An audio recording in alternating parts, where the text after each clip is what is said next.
दुनिया का camera fail भी हो सकता है, खराब भी हो सकता है, उसके अंदर की जो फाइल है वो डिलीट भी हो सकती है, मगर अल्लाह ताला का कैमरा तो ऐसा है। मछली के पेट में यूनुस अलैहिस्सलाम है, मछली के पेट का अंधेरा है, समंदर का अंधेरा है, रात का अंधेरा है, तीन अंधेरों में यूनुस अलैहिस्सलाम है। दुनिया के किसी नेटवर्क की कवरेज नहीं है, दुनिया को कोई नेटवर्क वहां नहीं पहुंच सकता है। फनादा फिज़्ज़ुलुमात, मेरे अल्लाह की कुदरत तो देखो मेरे भाइयों, मेरे अल्लाह का पावर तो देखो। जब यूनुस अलैहिस्सलाम ने मछली के पेट में अल्लाह को पुकारा, तीन अंधेरों में अल्लाह को पुकारा, और क्या पुकारा? ला इलाहा इल्ला अंता सुब्हानका इन्नी कुन्तु मिनज़ ज़ालिमीन। अय अल्लाह तेरे सिवा मेरा कोई सहारा नहीं है, अय अल्लाह तू पाक है, मैं जालिम हूं। मछली के पेट में यूनुस अलैहिस्सलाम ने दुआ की, अल्लाह ने वहां पर भी उनकी दुआ को सुन लिया। जहां कोई कवरेज ना हो वहां अल्लाह का कवरेज है। नबी के दौर में एक औरत ने, उसके शौहर ने ज़िहार कर लिया। औरत का नाम खौला बिन्त सालबा था। शौहर ने ज़िहार कर लिया। अरब में दस्तूर था, जब शौहर बहुत गुस्से में होता था बीवी के ऊपर तो कह देता था, अंते कज़ार उम्मी अलैया, तू मेरे लिए वैसी ही है जैसे मेरी माँ की पीठ है।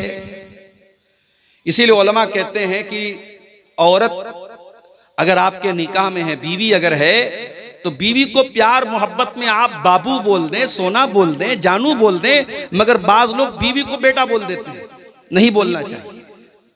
या बाज लोग बीवी को मारे गुस्से, अरे मेरी माँ, ऐसा बोल देते, नहीं बोलना चाहिए। हालांकि बोलने से तलाक नहीं हो जाएगी, उस नियत से आपने नहीं बोला है, मगर ये अल्फाज भी इस्तेमाल नहीं करने चाहिए।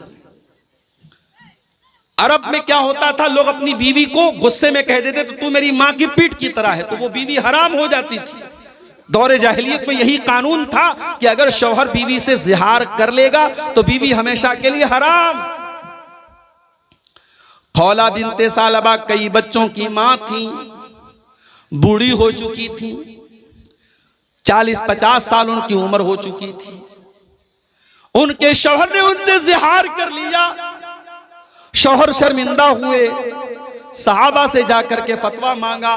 सहाबा ने कहा, हमें जहां तक मालूम है आपने ज़िहार कर लिया, बीवी आपके ऊपर हराम हो गई। बड़े गौर से सुनना पलसा वालों, वो औरत चल करके अल्लाह के नबी के पास आई और आकर के कहती है, अल्लाह के नबी, अकल शबाबी, मेरे शौहर ने मेरी जवानी को, मेरा शौहर खा गया। मैं निकाह करके आई थी, जवान थी, आज अधेड़ हो चुकी हूँ, 50 साल मेरी उम्र हो चुकी है। अय अल्लाह के नबी, जवानी तो मेरी खा गया और आज बुढ़ापे में मुझसे ज़िहार कर लिया है, मैं छोटे छोटे बच्चों को लेकर के कहाँ जाऊंगी? अय अल्लाह के नबी, मेरे मायके में भी कोई नहीं है, मेरा कोई भाई बहन भी नहीं है, मैं कहाँ जाऊंगी, किसके दर पे जाऊंगी? नबी अकरम ने फरमाया, अय खौला बिन्ते सालबा, अगर तुम्हारे शौहर ने तुमसे ज़िहार कर लिया है तो मेरे पास तुम्हारा कोई सॉल्यूशन नहीं है, तुम अपने शौहर के ऊपर हराम हो चुकी हो। इतना कह करके वो औरत रोने लगी और अल्लाह के नबी ने इतना कह करके दरवाजा बंद कर लिया। हो लोगो, तुमने तो नारे लगा के रखे हैं कि हम तो रसूल के दरबार से जाके हर चीज ले लेंगे, यहां तो रसूल ने भी अपना दरवाजा बंद कर लिया है। वो औरत रोती हुई घर आती है और आकर के वजू करती है, मुसल्ला बिछाती है और अल्लाह की बारगाह में सजदे में गिर जाती है और कहती है, अल्लाह, मेरा सजदे से, तेरी बारगाह में ये सजदे से सर तब तक न उठेगा जब तक तू मेरे बारे में कुरान की कोई आयत नाजिल न कर देगा, जब तक मेरे बारे में शरीयत का कोई हुक्म नाजिल न कर देगा। अय अल्लाह, मैं तेरी दुखियारी बंदी कहाँ जाऊंगी? आज तेरे नबी ने भी अपना दरवाजा बंद कर लिया है, तेरे नबी से मैंने झगड़ा किया, बहस किया, मगर उन्होंने भी कोई सुनवाई नहीं की और उन्होंने भी कह दिया कि मैं अपने शौहर के ऊपर हराम हो चुकी हूं। अय अल्लाह, अब तू ही कोई रास्ता निकाल दे। ये कह करके खौला बिन्ते सालबा अल्लाह की बारगाह में सजदा करके रोने लगती है। दुआ का बड़ा बेहतरीन जो उसकी जगह है वो सजदा है। अगर आपको कोई दुआ अल्लाह से करनी है, कोई चीज मांगनी है, जिनके घर में औलाद नहीं है उनको तरीका बता रहा हूं, जो नौकरी के लिए परेशान है उनको तरीका बता रहा हूं, जो रोजगार के लिए परेशान है उनको तरीका बता रहा हूं। रात के आखिरी पहर में उठो, जिस पहर में दुनिया सो रही है। ये टाइम अल्लाह को मनाने का टाइम है। ये वो टाइम है जब अल्लाह खुद आसमान दुनिया पर नाजिल होता है और कहता है मेरे बंदो मुझसे मांगो मैं तुम्हें दूंगा। ये जो रात का आखिरी पहर है, फजर के 2 घंटा 1.5 घंटा पहले का जो टाइम है, ये बड़ा प्यारा टाइम है। और यही वो टाइम है ततजाफा जुनूबुहुम अनिल मज़ाज यदऊन रब्बहुम खौफन व तमा। अल्लाह के नेक बंदे उसी टाइम बिस्तर से अलग होकर के अल्लाह को पुकारते रहते हैं। यदऊन रब्बहुम खौफन व तमा, वो अल्लाह के अजाब से डरते भी हैं और अल्लाह से रहमत की उम्मीद भी लगाते हैं। ओ औलाद से महरूम जोड़ो, ओ रोजी रोटी से परेशान लोगो, ओ कारोबार से परेशान लोगो, रात में उठा करो, तहज्जुद पढ़ा करो और तहज्जुद के सजदे में गिर करके अल्लाह से अपना सवाल करो, अल्लाह से मांगो तुम्हें जो मांगना है। खौला बिनते सलबा अल्लाह से दुआ करती हैं और अल्लाह कुरान की आयत नाजिल कर देता है, कद समिअल्लाहु कौलल्लती तुजादिलुका फी ज़ौजिहा व तश्तकी इलल्लाह। ऐ मेरे नबी, अल्लाह ताला ने उस औरत की फरियाद को सुन लिया जो आपसे आकर के झगड़ा कर रही थी। तश्तकी इलल्लाह, आपसे झगड़ा कर रही थी और अल्लाह से शिकवा कर रही थी।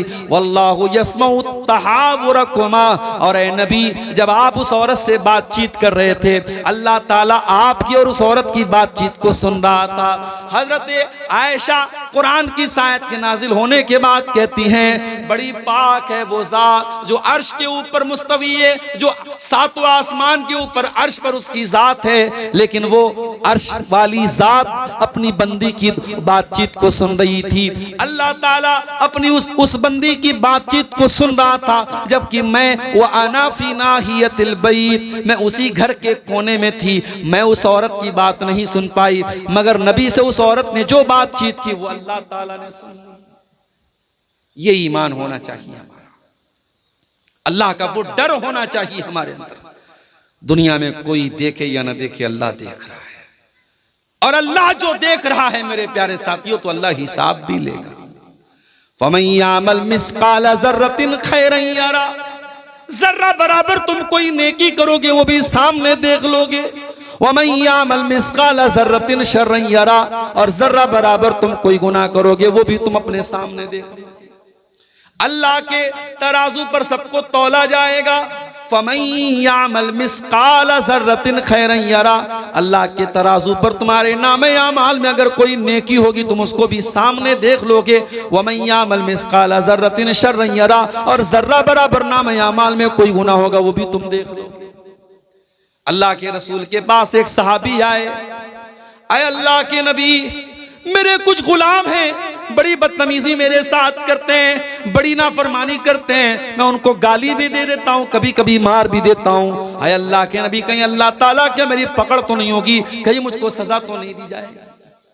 आपने फरमाया, ऐ मेरे सहाबी, तुम्हारे जो गुलाम तुम्हारी नाफरमानी करते हैं, तुम्हारे साथ जो बदतमीजी करते हैं, अल्लाह ताला के उसको भी तौला जाएगा, और तुम जो सजा देते हो उसको भी तौला जाएगा।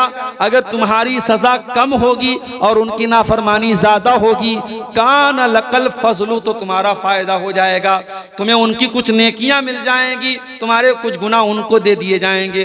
लेकिन ऐ मेरे सहाबी, अगर तुम्हारे गुलामों की बदतमीजी कम निकली, उनकी नाफरमानी कम निकली और तुम्हारी सजा ज्यादा निकली, तो फिर तुम्हारा नुकसान हो जाएगा और तुम्हारी कुछ नेकियां कम हो जाएंगी और उनके कुछ गुनाह तुम्हारे ऊपर लाद दिए जाएंगे।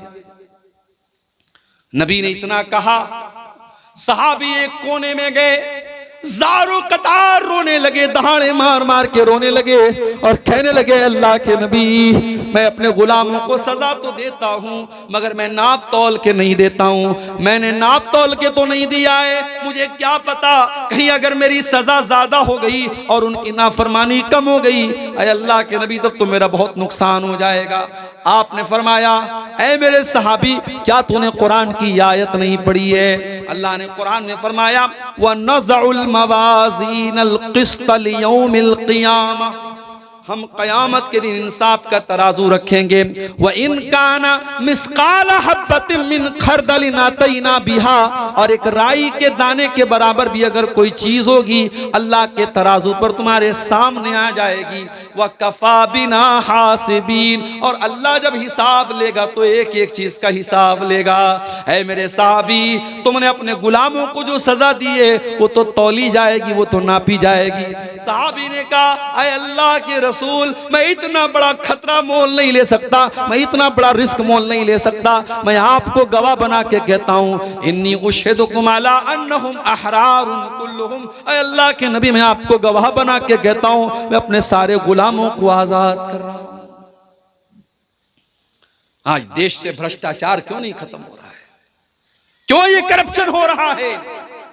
क्यों ये पुल टूट जाते हैं? क्यों ये सड़कें खराब बनती हैं? क्यों ये चोरी होती है? क्यों ये बेईमानी होती है? क्योंकि डर का एहसास नहीं है, जवाबदेही का एहसास नहीं, किसी को जवाब देना है। स्कूल में पढ़ाने वाला टीचर, फोन आ गया, अधिकारी आ रहा है, टीचर होशियार हो जाता, अधिकारी आ रहा है, बच्चों जल्दी से किताब खोल लो। टाइम से सारे टीचर स्कूल में आ गए, अधिकारी आ रहा है। तुम्हें दुनिया के ऑफिसर का इतना डर है कि तुम दुनिया के ऑफिसर के आने पर अपने काम को सही तरीके से करने लगते हो। काश है दुनिया वालों, तुमको अपने ऊपर उस जात का भी इतना डर पैदा हो जाए, उसकी पकड़ का भी इतना डर पैदा हो जाए, जो हर लम्हा तुम्हारे ऊपर नजर रखे हुए, जो तुम्हारी एक एक एक्टिविटी को जो जात देख रही है। मेरे प्यारे भाइयों, दुनिया में स्कूल में बच्चा फेल हो जाता है, स्टूडेंट फेल हो जाता है, उसका रिजल्ट उसको दिया जाता है। स्कूल में बच्चे के माँ बाप बात दे कहते, हमारा बच्चा तो बहुत अच्छा इम्तिहान दे के गया, आपने फेल कैसे कर दिया? स्कूल वाले कहते हैं ठीक है, अपने आपके बच्चे की कॉपी निकलवा लेते हैं। बच्चे की कॉपी निकलवाई जाती है और कॉपी दिखा करके टीचर दिखा देता है, देख लीजिए आपके बच्चे ने क्या लिखा था और क्या उसको नंबर मिला है। ये दुनिया का एक सिस्टम है। कयामत के दिन का सिस्टम क्या होगा? अल्लाह फरमाता है, ओ मेरे बंदो कान खोल करके सुन लो, वकुल्ला इंसानिन अलज़मनाहु ताइरहु फी उनुक़िही व नुख़रिजु लहू यौमल क़ियामति किताबन यल्क़ाहु मंशूरा। ऐ मेरे बंदो, हम कयामत के दिन हर इंसान की गर्दन में उसका नाम-ए-आमाल टांग देंगे, उसकी जिंदगी भर की किताब टांग देंगे, उसका जिंदगी भर का कच्चा चिट्ठा उसकी गर्दन में टांग देंगे और हम कहेंगे, इक़रा किताबका कफ़ा बिनफ़्सिकल यौमा अलैका हसीबा। ऐ मेरे बंदे, आज हम तेरा हिसाब नहीं लेंगे, आज तू खुद अपना हिसाब कर ले। तेरी किताब क्या बोल रही है, तेरे नाम-ए-आमाल क्या बोल रहे हैं, तो खुद अपना हिसाब कर ले, हमें कुछ बताने की कहने की जरूरत नहीं है। दुनिया में अपराधी जेल में जाता है, बड़ा अपराधी होता है तो जेल में उसको वीआईपी ट्रीटमेंट मिलता है, जेलर से उसकी दोस्ती हो जाती है। बाज अपराधियों के बारे में तो यहां तक मिला कि उनको जेल में एसी कमरा मिलता है, पसंद का खाना मिलता है, मुर्गा मिल रहा है, मटन मिल रहा है, जेल न हुई साहब घर से अच्छा हो गया। अल्लाह ताला के ऐसा कोई सिस्टम नहीं है। अल्लाह के यहां जो मुजरिम है उसको कोई बचाने वाला नहीं है। और कयामत के दिन अगर मुजरिम सोचेगा मैं झूठी गवाही दे के बच जाऊं, मैं झूठ बोल के बच जाऊं, अल्लाह फरमाता है, अल यौमा नख्तिमु अला अफ़वाहिहिम व तुकल्लिमुना अयदीहिम व तशहदु अर्जुलुहुम बिमा कानू यक्सिबून। मेरे बंदो, हम तुम्हारे मुंह पर आज मुहर लगा देंगे। आज तुम्हारा हाथ तुम्हारे खिलाफ गवाही देगा, तुम्हारा पैर तुम्हारे खिलाफ गवाही देगा। हाथ बोलेगा क्या क्या तुमने किया है, पैर बोलेगा क्या क्या तुमने किया है। हत्ता इज़ा मा जाऊहा शहीदा अलैहिम समूहुम व अबसारुहुम व जुलूदुहुम बिमा कानू यामलून।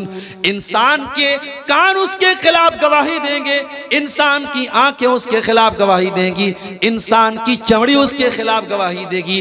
व क़ालू लिजुलूदिहिम लिमा शहीदतुम अलैना, और इंसान अपनी चमड़ी से कहेगा तू कैसे बोल रही है। क़ालू अंतक़नल्लाहु अल्लज़ी अंतक़ कुल्ल शै, इंसान की चमड़ी कहेगी आज अल्लाह ने हमको बोलना सिखाया, हम बोल सकते हैं। जब आज एआई का दौर आ गया, एआई के दौर में इतनी चीजें जो इम्पॉसिबल थी पॉसिबल हो गई। आप यहां बैठे हैं, यहां पलसा में बैठे, आपका फोटो मैंने यहां लिया है और उस फोटो को मैं वीडियो बना के ताजमहल के पास आपको पहुंचा सकता हूं, जामा मस्जिद के पास आपको पहुंचा सकता हूं। एआई के जरिए सब मुमकिन है। तो जब एआई के जरिए इंसान इतनी तरक्की कर सकता है तो वो अल्लाह जिसने इंसान को इतना दिमाग दिया है मेरे प्यारे साथियों, कल कयामत के दिन वो अल्लाह तबारक व तआला हमारी चमड़ी को भी हमारे खिलाफ गवाह बना करके खड़ा कर देगा। अब जरा सोचो, हमारा हाथ हमारे खिलाफ गवाही दे रहा है, हमारे पैर हमारे खिलाफ गवाही दे रहे हैं, हमारी चमड़ी हमारे खिलाफ गवाही दे रहे हैं। मेरे प्यारे साथियों, इन तमाम चीजों से अगर हमें बचना है तो हमें फिर कुरान की उसी आयत की तरफ लौटना पड़ेगा जो खुतबे मसनूना के बाद मैंने पढ़ी थी। हमें अल्लाह के जिक्र से अपना ताल्लुक जोड़ना पड़ेगा। मैं ये नहीं कहता कि आप कारोबार ना करें, आप रोजी रोटी ना कमाएं, यकीनन बेशक आप खूब पैसा कमाएं, हमारे मदरसे नहीं चलेंगे अगर आप पैसा नहीं कमाएंगे, हमारी मस्जिदें बंद हो जाएंगी अगर आप पैसा नहीं कमाएंगे। आपका पैसा कमाना, दौलत कमाना ये बुरा नहीं है, मगर दौलत को सब कुछ समझ लेना ये बुरा है। इसीलिए अल्लाह ने हमें जो दुआ सिखाई कुरान में, रब्बना आतिना फिद दुनिया हसना व फिल आखिरति हसना व क़िना अज़ाबन नार। ऐ अल्लाह हमको दुनिया में भी तू भलाई अता फरमा और आखिरत में भी हमको भलाई अता फरमा और जहन्नम की आग से हमको बचा ले। और इसीलिए अल्लाह ताला ने कारून जैसे पैसे वाले को नसीहत की, फरमाया वब्तग़ि फ़ीमा आताकल्लाहु दारल आखिरा। ऐ कारून, तुझको जो दौलत मिली, जो पैसा मिला, इस दौलत के जरिए तू आखिरत की तैयारी कर। वला तंसा नसीबक मिनद दुनिया, और दुनिया में जो तेरा हक है उसको तू मत भूल। दुनिया में जो तेरा हक है, जो हिस्सा है, उसको मत भूल, लेकिन आखिरत की तैयारी कर। मेरे प्यारे साथियों, हमारा जो बुनियादी मकसद होना चाहिए वो आखिरत की तैयारी होना चाहिए। दुनिया की ये 4 दिन की जिंदगी है, ये दगाबाज जिंदगी है, ये बेवफा जिंदगी है, ये धोखे का सामान है। इस दुनिया की जवानी हमेशा नहीं, इस दुनिया की ताकत हमेशा नहीं, इस दुनिया की खूबसूरती हमेशा नहीं, इस दुनिया की दौलत हमेशा नहीं। जिस दिन सांस टूटेगी, जिस दिन दिल की धड़कन बंद होगी, सब ठाट पड़ा रह जाएगा। जब लाद चलेगा बंजारा, न हमारी कफन में कोई जेब होगा, न हमारी कब्र में हमको कोई रोशनी करने वाला न होगा, न हमारे बच्चे हमारे साथ कब्र में उतरेंगे। सब हमें छोड़ के मिट्टी दे के हाथ झाड़ के चले जाएंगे। जब कब्र पर हमें लोग मिट्टी देंगे तो गोया कहेंगे लहद तक आपकी ताजीम कर दी, लहद तक आपकी ताजीम कर दी, अब आगे आपके आमाल जाने। अब यहां तक हमने आपकी इज्जत कर दी, कब्र में आपको लेके चले आए, कफना दिया, दफना दिया, अब आगे आपको फेस करना है। मेरे प्यारे साथियों, इसीलिए इन मदरसों को चलाओ, इन मदरसों को कायम रखो। इस दौर में ये मदरसे हैं जो बताते हैं कि अल्लाह कौन है, ये मदरसे हैं जो बताते हैं रसूल कौन है, ये मदरसे हैं जो बताते हैं दीन क्या है। कब्र में 3 ही सवाल पूछा जाएगा, तेरा रब कौन है, तेरे रसूल कौन है, तेरा दीन क्या है। और इन तीनों सवालों का जवाब दुनिया के किसी नॉलेज में नहीं मिलेगा, मिलेगा तो रब के कुरान में मिलेगा, मिलेगा तो मुस्तफ़ा के फरमान में मिलेगा। इसीलिए अल्लाह के नबी फरमाते हैं, जब बंदा मरने के बाद कब्र में जाता है और मुनकर नकीर उससे सवाल करते हैं, तेरा रब कौन है, तेरे नबी कौन है, तेरा दीन क्या है, और बंदा इन तीनों सवालों का सही जवाब देता है, तो फरिश्ता पूछता है कि तुझे इन तीनों सवालों का जवाब कैसे पता चला। तो बंदा कहता है, क़राअतु किताब अल्लाह, मैंने अल्लाह की किताब को पढ़ा था, फ़आमनतु बिही, मैं अल्लाह की किताब पर ईमान लाया था, वसद्दक़तु बिही, और मैंने अल्लाह की किताब की तस्दीक की। आज 31 दिसंबर की रात है और 12 बजने के बाद अभी 1 बज रहे हैं तकरीबन। पूरी दुनिया में इस वक्त जश्न मनाया जा रहा है। हैप्पी न्यू ईयर के नाम से हजारों लाखों रुपए के पटाखे छोड़े जा रहे हैं। आज शराबें पी जा रही हैं, आज ज़िनाकारियां हो रही हैं, आज बड़े बड़े पिकनिक स्पॉट पर लड़के लड़कियों को लेके घूमने फिरने गए हैं मेरे प्यारे साथियों। और ये सारे काम करने वालों में अपने आप को मुसलमान कहने वाले लोग भी शामिल हैं। हमें दूसरों से शिकवा नहीं है, हमें शिकवा है उनसे जो अपने आप को मुसलमान कहते हैं। और हमें इकबाल का वो शेर याद आता है, वज़ा में तुम हो नसारा तो तमद्दुन में हुनूद, वज़ा में तुम हो नसारा तो तमद्दुन में हुनूद। ये मुसलमान है जिन्हें देख के शर्माए यहूद। हमारी कौन सी हरकत ऐसी है जो हमको मुसलमान दिखा रही है? जब हमारा रहन सहन, हमारी औरतों का लिबास, हमारी चाल ढाल सब कुछ ये बता रही है कि हमारा इस्लाम से कोई लेना देना नहीं है, तो फिर हम किस चीज के मुसलमान हैं मेरे प्यारे साथियों? इसलिए हमें और आपको कुरान की उस आयत पर अमल करना चाहिए, या अय्युहल्लज़ीना आमनू उदखुलू फिस्सिल्मि काफ़ा। ऐ ईमान वालो, अधूरे मुसलमान मत बनो, दावेदारी वाले मुसलमान न बनो, ज़बानी मुसलमान न बनो, इस्लाम में पूरे के पूरे दाखिल हो जाओ। अगर इस्लाम को फॉलो करते हो तो तुम्हारे लिबास से भी पता चलना चाहिए कि तुम मुसलमान हो, तुम्हारी औरत के पर्दे से भी पता चलना चाहिए कि तुम मुसलमान हो, तुम्हारी औलाद के चाल चलन से भी पता लगना चाहिए कि तुम मुसलमान हो, तुम्हारे शादी ब्याह से पता लगना चाहिए कि तुम मुसलमान हो। आज कितने जगहों पर, कानपुर में अभी एक प्रोग्राम में मैं गया, बताया वहां लोगों ने मुसलमान की शादी में डीजे बज रहा है। अपने आप को अहले हदीस कहने वाले कुछ लोग भी ऐसे हैं वहां जो आज अपने शादियों में डीजे बजवा रहे हैं और गाने नाच गाने करवा रहे हैं। ये शर्म से चुल्लू भर पानी में डूब मरने की बात है मेरे साथ। अगर हमारी शादियों में और गैरों की शादियों में कोई फर्क नहीं है तो फिर हम काहे के मुसलमान हैं? नबी ने फरमाया, मन तशब्बह बिकौमिन फहुवा मिनहुम, जो किसी कौम की नकल करे वो उन्हीं में से। इसीलिए ये बर्थडे मनाना, ये एनिवर्सरी मनाना, ये सालगिरह मनाना, ये नया साल मनाना, ये मदर्स डे मनाना, ये फादर्स डे मनाना, ये चोंचलेबाजी इस्लाम में नहीं है, माफ कीजिएगा। अगर फादर से मोहब्बत है, बाप से मोहब्बत है, तो बाप के लिए फादर्स डे का इंतजार न करो, रोजाना टाइम निकालो, बाप के साथ बैठो, बाप के सुख दुख में शामिल हो जाओ। और ये बात याद रखो, तुम दुनिया में जितनी भी तरक्की कर लो, तुम अपने बाप के बेटे ही रहोगे। बाप के एहसानात से तुम कभी पीछा नहीं छोड़ा सकते मेरे साथ।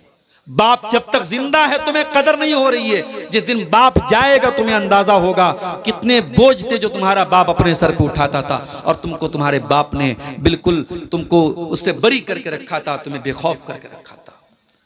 ये मदर्स डे मनाने वाले, घर में बूढ़ी माँ बेचारी खांस रही है, उसकी दवा के पैसे नहीं है, और ये व्हाट्सएप पे स्टेटस लगा रहा है, माँ ये होती है, माँ वो होती है, माँ के सम्मान पे लेक्चर झाड़ रहा है।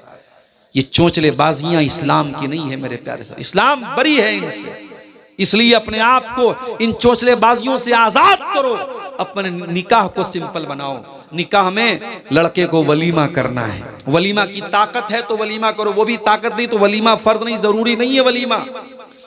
और मैं कभी कभी सोचता हूं, लोग बैंक से लोन लेके शादियां करते हैं। इसी बिहार में मेरे पास नमूने मौजूद हैं, लोगों ने बताया मौलाना अपना खेत बेच के लड़की की शादी लोग करते हैं, जमीनें बेच के लड़की की शादी करते हैं। और ये सारी कुर्बानी देकर जब आप शादी करते हैं और लोगों को दावत खिलाते हैं, तो ये बेगैरत लोग आपके यहां आकर के दावत खाएंगे, हाथ धो के चले जाएंगे और कहेंगे अरे यार खाना बहुत अच्छा नहीं था, चावल ऐसा था तो गोश्त ऐसा था तो रोटी ऐसी थी, वो कमेंट करके चले जाएंगे।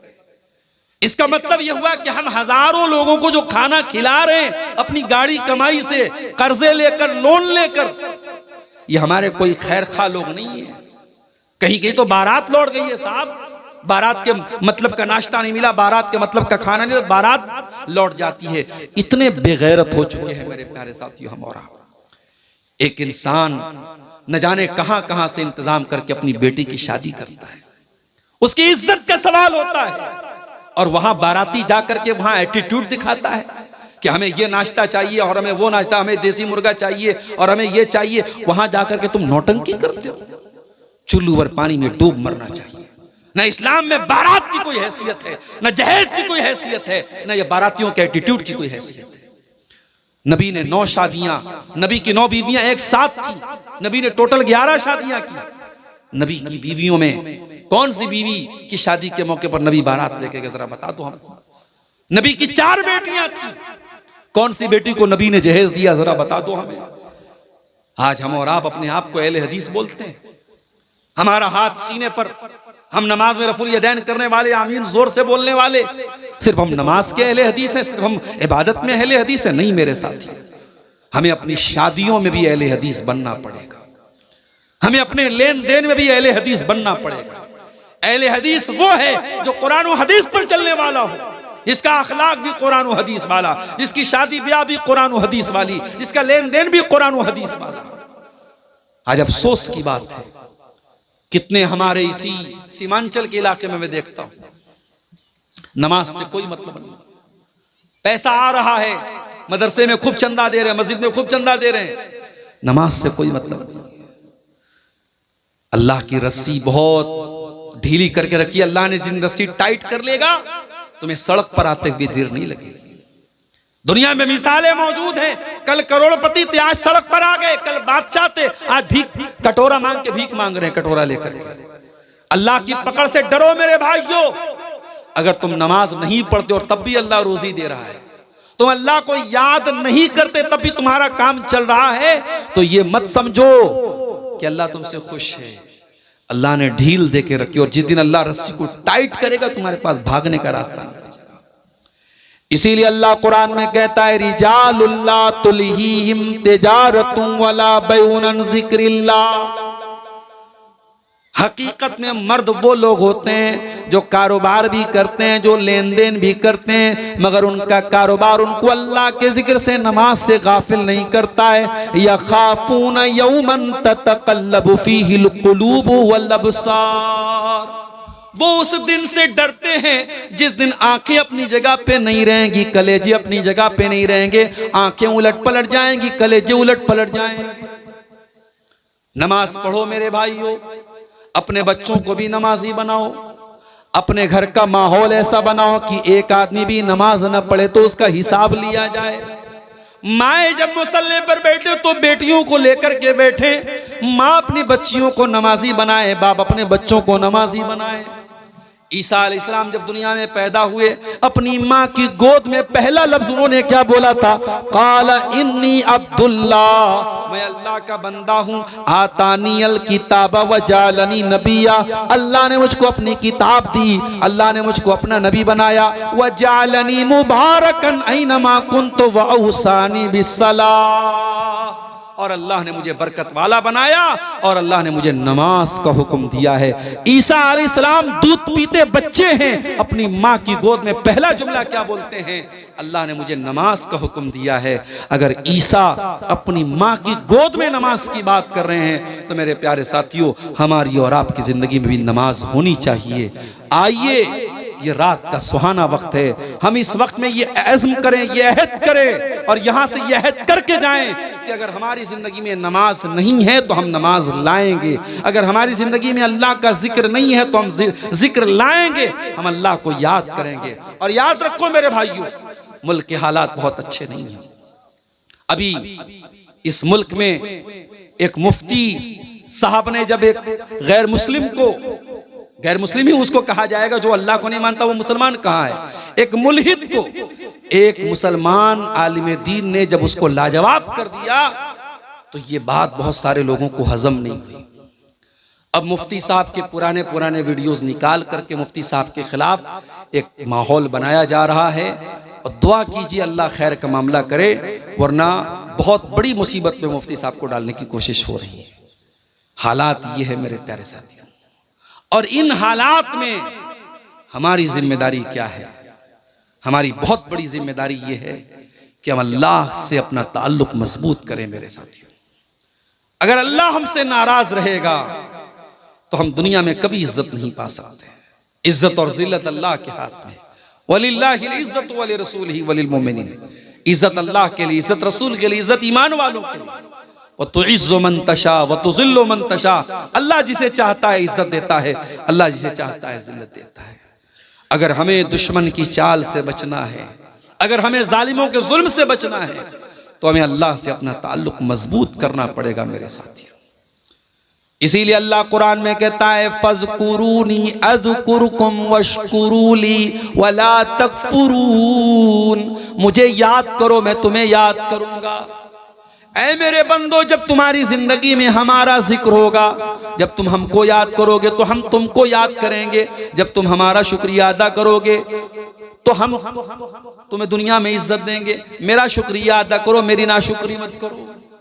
इसीलिए अल्लाह ताला को अगर हम याद करेंगे तो अल्लाह ताला हर मौके पर हमको याद रखेगा और हम पर अपने कर्म की बारिश करेगा। इसलिए मेरे साथियों, मुल्क के मौजूदा हालात में जब हमें अपनी जान के मुतालिक, अपनी मसाजिद के मुतालिक, अपनी आबरू के मुतालिक, अपने वजूद के मुतालिक हमें बहुत सारे खतरात और अंदेशे हैं, ऐसे नाजुक मोड़ पर हम हिंदुस्तान में इस वक्त खड़े हैं। हमें और आपको अल्लाह से अपने ताल्लुक को मजबूत करने की जरूरत है मेरे प्यारे साथियों। और कुरान की वही आयत में फिर से रिपीट कर रहा हूं, वमन आरज़ा अन ज़िक्री फ़इन्न लहू मईशतन ज़नका, कि जो मेरे जिक्र से मुंह मोड़ेगा हम उसकी जिंदगी को तंग बना देंगे और उसे क़यामत के दिन हम अंधा बना करके उठाएंगे।